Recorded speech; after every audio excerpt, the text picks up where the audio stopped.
Et cette nouvelle extension de l'usine Cargill prend part dès maintenant à la dynamique de transformation des matières premières ivoiriennes. Autre action importante ce mardi, l'Institut de prévoyance sociale SEGRAE a lancé le régime de retraite complémentaire par capitalisation. Il est dénommé la complémentaire et est destiné à près de 200 000 fonctionnaires et agents de l'État en activité. L'adhérent, à travers son capital, améliore sa pension de retraite. Ce projet s'inscrit dans le cadre de la restructuration du système des pensions publiques. Il a été initié par le gouvernement depuis 2012 et nous en parlons ce soir avec Adama Kamara, ministre de l'Emploi et de la Protection sociale. Bonsoir, monsieur le ministre. Bonsoir, madame Fofana. Bienvenue. Merci. Écoutez... Alors nous venons de le voir, la complémentaire, c'est un nouveau service pour le compte des fonctionnaires retraités en Côte d'Ivoire. Vous le pilotez aujourd'hui. Comment est-ce que vous le présenteriez? Écoutez, je voudrais d'abord remercier mon collègue ministre de la Communication, également la direction de la RTI pour l'opportunité qui est offerte à mon département ministériel de pouvoir annoncer au nom de son Excellence, Monsieur le Premier ministre, Patrick Achi, que la complémentaire est à date devenue une réalité. Elle a été lancée aujourd'hui à l'Hôtel Ivoire.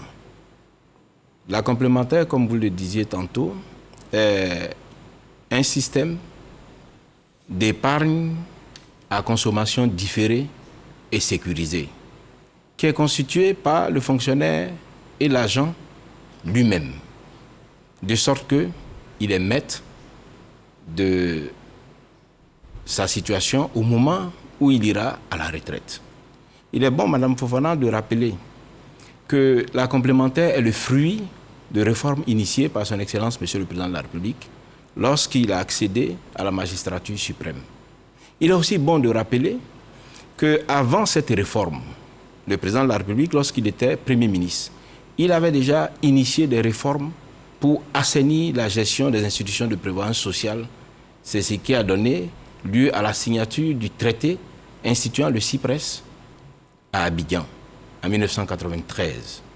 Donc en 2012, quand il accède au pouvoir, il initie également des retraites pour améliorer ce qu'il avait fait et que les autres avaient détruit. Et à cette occasion-là, plusieurs réformes ont été faites. Le statut de la SEGRAE a été changé. La SEGRAE est devenue une institution de prévoyance sociale. Ensuite, le président de la République, dans le cadre de ces réformes, a permis d'augmenter le niveau de cotisation des cotisations sociales. Nous sommes passés de 18% à 25%. Et cette cotisation sociale, dans le régime de base, l'État paye 2/3 en sa qualité d'employeur. Et le travailleur lui-même, il paye 1/3. Et en plus de ça, la durée de la retraite a été prolongée.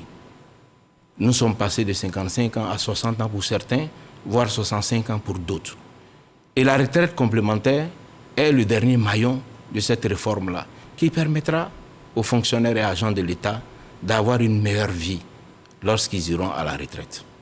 Alors ce dernier maillon, est-ce qu'il est obligatoire d'y souscrire? Il est obligatoire pour les nouveaux fonctionnaires. J'ai l'avantage d'être avocat. La loi dispose pour l'avenir. C'est la raison pour laquelle il est obligatoire pour les nouveaux fonctionnaires à compter d'aujourd'hui. Mais il est facultatif pour les autres. Et les autres vont y adhérer pour la simple raison que la complémentaire est aussi baptisée le régime du consensus. C'est un consensus qui a été trouvé avec toutes les structures syndicales de notre pays. Et ce sont eux, après de longues discussions avec l'État, avec la SEGRAE, se sont finalement mis d'accord sur les caractéristiques de ce puissant outil de ruissellement de la croissance vers les populations les plus, pas forcément démunies, mais ceux qui ont besoin d'avoir un complémentaire. Obligatoire pour les nouveaux, facultatif pour les anciens. Comment est-ce qu'on y souscrit? Écoutez, c'est simple. Il faut aller à la SEGRAE dès demain. La SEGRAE a pris les dispositions structurelles pour pouvoir recevoir tous ceux qui sont désireux de volontairement souscrire. Et il y a un autre avantage. Le second avantage avec le régime de la complémentaire, c'est que, en plus des 5% qui sont obligatoires, le fonctionnaire ou l'agent de l'État, s'il estime qu'il a suffisamment de revenus, il peut cotiser encore plus pour pouvoir gagner plus au moment où il ira à la retraite. Donc vous voyez que c'est un fabuleux outil dont il faut s'approprier. Des avantages, que des avantages.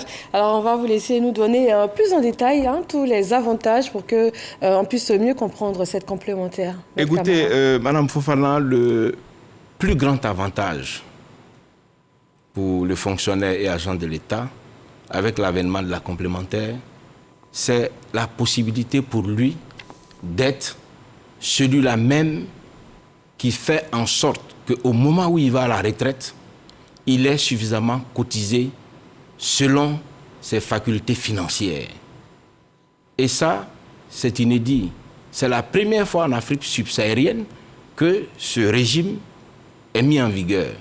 Dans les autres pays, ils n'ont pas le bonheur d'avoir la capacité d'anticipation que notre président de la République a à adresser les problèmes sociaux de notre pays. Merci, Monsieur le ministre, pour toutes ces précisions. Mais comme pour toute nouveauté, il y a souvent encore des hésitations, des personnes qui restent sceptiques. Qu'est-ce que vous pouvez leur dire pour conclure? Non, Madame Fofana, il n'y a pas de personnes sceptiques. Comme je vous l'ai dit, la complémentaire est le fruit du consensus. Les populations éligibles à la complémentaire sont tous d'accord d'appliquer la complémentaire. J'ai tenu cet après-midi une conférence de presse. Les fonctionnaires en activité sont d'accord pour rendre le volet facultatif obligatoire les concernant en allant demander à leur employeur de procéder à une retenue à la source. J'ai aussi le grand avantage de vous annoncer qu'à ma qualité de ministre de tutelle de la MUGEFSI, qui est cette mutuelle des fonctionnaires et agents de l'État, je suis en discussion avec eux sur l'impérieuse nécessité pour eux de s'approprier la complémentaire en autorisant pour ceux qui sont en activité une retenue à la source. Vous savez, constituer une épargne, ce n'est pas facile. Le volontarisme, il faut aider nos compatriotes fonctionnaires et agents de l'État à accepter que la retenue soit faite à la source pour ceux qui sont en activité. Ce serait une bonne chose pour eux. Et vous-même, en tant que fonctionnaire et agent de l'État, je vous invite dès demain matin à aller à la SEGRAE pour aller souscrire à la complémentaire pour assurer vos vieux jours. Bien noté, Monsieur le ministre. Merci à vous. C'est moi qui vous remercie, madame. Merci. Je rappelle que vous êtes venu nous parler de la complémentaire régime de retraite destiné aux fonctionnaires et agents de l'État en activité qui vient en appui donc au système de retraite classique. Et c'est donc la coexistence de ces deux régimes qui va assurer désormais à l'adhérent un niveau de vie plus confortable à la retraite.